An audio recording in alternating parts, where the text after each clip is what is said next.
semua, welcome back to our channel, FNG Channel. Kembali lagi bersama aku, Gloria. Di video kita kali ini, aku pengen ngebahas mengenai kerajaan tertua di Indonesia lagi. Sama kayak video yang sebelumnya.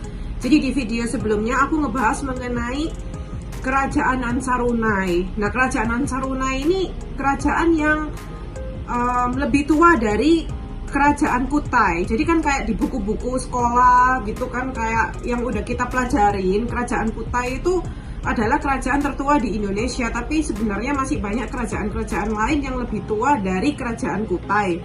Contohnya Ansarunai yang udah aku bahas minggu lalu, dan yang akan aku bahas sekarang. Kerajaan apa itu?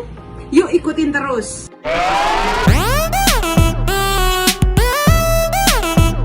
Nah, jadi di video kali ini kerajaan yang aku bahas adalah kerajaan Kandis yang berada di Pulau Sumatera. Nah, kalau di video yang minggu lalu aku ngebahas mengenai kerajaan Ansarunai. Nah, kerajaan Kandis ini sama dengan kerajaan Ansarunai ya, dalam arti kerajaan ini tuh nggak meninggalkan banyak peninggalan, nggak ninggalin banyak prasasti-prasasti kayak kerajaan Kutai, Tarumanegara dan lain-lain. Jadi juga agak susah untuk diteliti. Kerajaan Ansarunai ini berdiri di tahun 200 sebelum Masehi. Sedangkan kerajaan Kandis berdiri di tahun 1 sebelum Masehi. Jadi kerajaan Ansarunai masih lebih tua daripada kerajaan Kandis.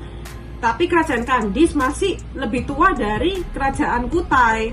Karena kerajaan Kutai berdiri sekitar tahun 4 atau 5 sesudah Masehi.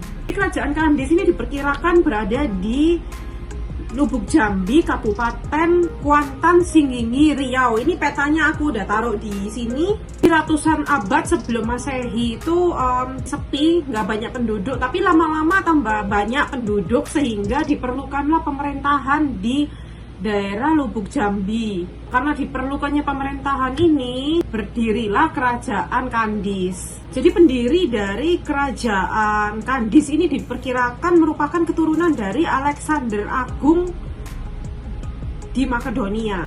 Salah satu dari keturunan Alexander Agung adalah Maharaja Diraja yang mengembara sampai ke Pulau Sumatera.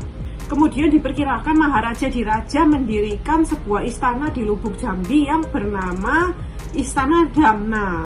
Jadi Istana Damna ini ceritanya diceritakan turun-temurun ya, dari generasi ke generasi. Karena istana ini benar-benar megah. Masyarakat Lubuk Jambi percaya bahwa istana ini masih ada dan masih utuh, tapi udah tertimbun tanah. Keberadaan istana ini membuktikan bahwa kerajaan Kandis memiliki kekuatan politik yang berbentuk kerajaan di zaman itu, dan istana itu menjadi pusat pemerintahannya. Nah, Maharaja Diraja ini punya anak namanya Dharmaswara. Dharmaswara memiliki gelar Datuk Rajo. Nah, Datuk Rajo ini akhirnya menikah dengan seorang wanita yang asli berasal dari Pulau Sumatera yang bernama Bunda Pertiwi. Akhirnya Datuk Rajo meneruskan pemerintahan kerajaan Kandis sampai Maharaja Diraja meninggal dunia. Jadi Raja Daswara ini menjalankan pemerintahannya dengan dibantu oleh temenggung, menteri, dan juga patih. Datuk Rajo ini memerintah kerajaan Kandis dengan adil dan bijaksana. Jadi kerajaan Kandis ini cukup makmur dan kaya. Kekayaannya berasal dari hasil hutan seperti rotan, damar, sarang burung, layang-layang, dan juga perak dan emas. Pada puncak kejayaan kerajaan Kandis, banyak bawahan-bawahan raja yang berebut kekuasaan, sehingga terjadi banyak fitnah dan hasutan di pemerintahan kerajaan Kandis. Orang-orang yang merasa mampu dan memiliki kekuasaan di kerajaan Kandis akhirnya pindah ke daerah lain, contohnya Bukit Selasi, dan mereka mendirikan kerajaan mereka sendiri. Contohnya adalah kerajaan Kancil Putih. Jadi kerajaan Kandis ini akhirnya runtuh dikarenakan banyak orang yang ingin memperebutkan kekuasaan. Jadi tidak diketahui tepatnya pada tahun berapa kerajaan Kandis ini berdiri, dan tidak diketahui pula tepatnya kapan kerajaan ini runtuh. Kita juga nggak punya silsilah lengkap raja-rajanya karena kerajaan ini udah terlalu tua dan udah terlalu susah untuk ditelusuri. Tapi ada satu bukti kuat yang membuktikan bahwa kerajaan ini itu benar-benar pernah ada, yaitu di kitab Negara Kertagama yang ditulis pada zaman Majapahit.